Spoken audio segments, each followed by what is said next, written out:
Vamos começar agora a estudar para o maior concurso público do ano. Concurso do TSE Unificado, a gente vai esgotar cada tópico do edital. Lembra que a remuneração chega até R$ 14.500. É para mudar de vida. Vamos lá, eu vou começar falando sobre introdução ao direito administrativo, origem do direito administrativo, fontes do direito administrativo e critérios adotados para a conceituação do direito administrativo. Em uma aulinha eu vou responder a 4 tópicos do edital. Antes de começar a estudar, observe qual que é o tópico mais cobrado. Pessoal, de tudo que eu vou falar nesse vídeo, conceitos de administração pública é o mais importante. E esses são os artigos que vocês têm que ler com mais atenção. Para quem tem o material, assista a videoaula completa que explica todo esse tópico. E vamos começar. Introdução ao direito administrativo. Pessoal, o direito administrativo é o ramo do direito que tem por objetivo regulamentar as relações internas da administração, relações entre a administração e os administrados e as atividades da administração. Como assim? Quando eu falo de direito administrativo, eu tô falando da função administrativa que o Estado desempenha. Então, o direito administrativo é aquela área do direito que vai estabelecer as regras a respeito da função administrativa desempenhada pelo Estado. Todas as regras sobre como o Estado deve gerir a máquina pública. Então, quando você vê esse tópico aqui, Introdução ao Direito Administrativo, você tem que lembrar que no Brasil nós adotamos o critério funcional para conceituar essa área do direito. Direito administrativo é aquela área do direito que estabelece as regras acerca da função administrativa que o Estado desempenha. Só que quando a gente fala de direito, das leis que regem o convívio dos seres humanos em sociedade, a gente tem que lembrar que o direito é dividido entre direito público e direito privado.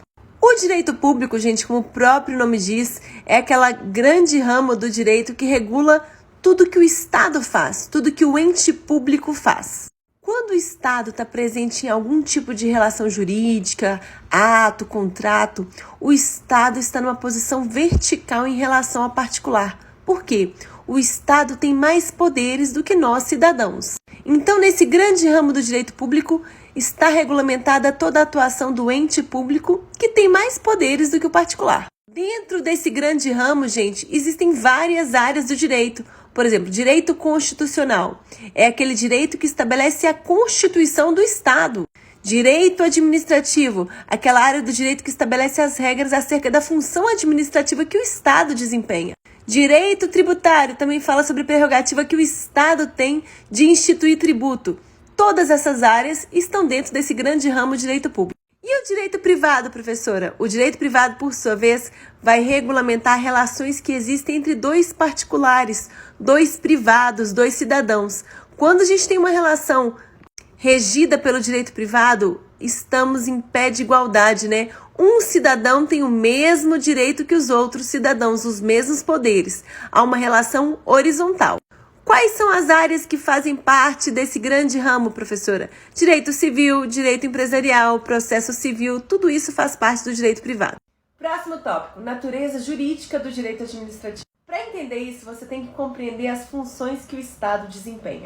Professora, mas o que é o Estado? Gente, o Estado é formado por 3 elementos constitutivos: povo, território e governo soberano. É o Estado que governa o povo em um determinado território. Prof, mas como é que o Estado tem tanto poder para governar assim? Quem deu para ele esse poder? Gente, todo o poder do Estado emana do povo, vem do povo. Nós que damos ao Estado esse poder para governar. E esse poder é uno e indivisível. Entretanto, quando a gente analisa a estrutura interna da máquina estatal, existe uma tripartição de funções entre 3 poderes estruturais. Como assim, prof? O Estado faz muita coisa. Para governar esse povo que está no território, ele faz muita coisa. Se ele concentrasse todas as prerrogativas, todo o poder dele em uma só figura, aquele governante iria tender a abusar do poder. Então, visando, gente, coibir o abuso de poder, há uma tripartição de funções entre 3 poderes estruturais. Poder legislativo, que elabora as leis, poder judiciário, que aplica as leis, que julga as controvérsias apresentadas em sociedade em conformidade com a lei, e poder administrativo, que executa o que está na lei. Quando a gente fala de direito administrativo, a gente fala o quê? Das funções que estão concentradas no poder executivo. Só que o que você tem que entender? Cada um desses poderes desempenha essa função principal. O legislativo legisla, o executivo executa, o judiciário julga. mas também desempenham funções que são parecidas com as funções dos outros poderes. Então eu não posso falar que existe uma divisão absoluta de funções entre cada poder. Aí você vai lembrar dessa frase que é muito cobrada nas provas de concurso, gente, que fala o seguinte: a tripartição entre os três poderes segue o critério da preponderância e não da exclusividade. Como assim? Gente, preponderantemente o poder legislativo legisla. Preponderantemente o executivo implementa as políticas públicas e executa o que está na lei. Preponderantemente o judiciário julga, soluciona as controvérsias e conflitos de interesse. Essa é a função típica de cada poder, mas cada um desses poderes também desempenham funções atípicas. Por exemplo, é função típica do Poder Executivo executar o que está na lei, mas, atipicamente, o Poder Executivo, por exemplo, o presidente, pode editar uma medida provisória com força de lei. Olha o presidente desempenhando uma função que é típica do Legislativo. Além disso, em âmbito do Poder Executivo, também é possível que realizar o julgamento de controvérsias apresentadas nos processos administrativos.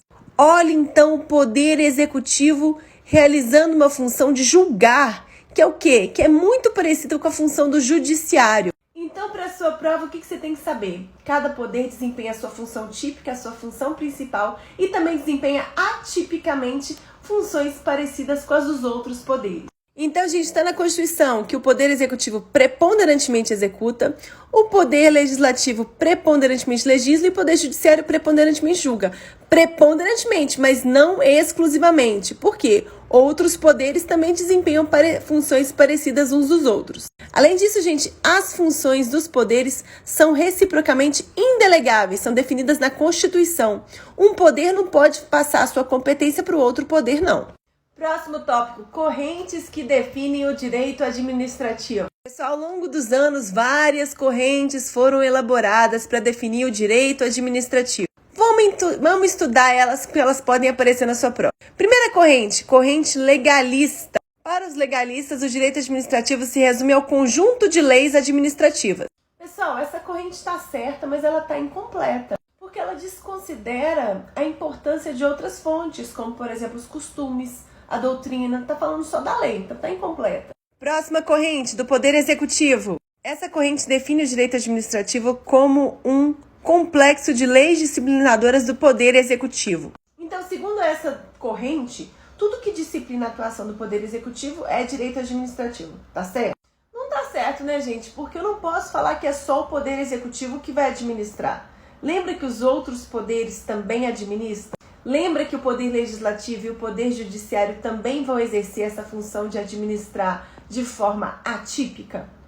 Próxima corrente é a corrente das relações jurídicas. O direito administrativo seria aquela área do direito que regulamenta as relações jurídicas que existem entre o Estado e o particular. Essa corrente, gente, também faz sentido, porque quando o Estado administra a coisa pública, ele se relaciona com o cidadão. Sim, mas ela também não leva em consideração que outras áreas do direito também regulamentam a relação que existe entre o Estado e o cidadão. Por exemplo, o direito tributário é uma área do direito que regulamenta a prerrogativa que o Estado tem de instituir um tributo. Quando o Estado institui o tributo, ele cria uma obrigação, que agora então o cidadão tem que cumprir e pagar aquele tributo. Isso é uma relação Estado-cidadão, não é mesmo? Próxima corrente, corrente do serviço público. Ah, já sei. Direito administrativo é aquela área do direito que regula a prestação do serviço público, estabelece as regras. Pessoal, essa corrente também não logrou êxito, porque ela foi o quê? Muito reducionista.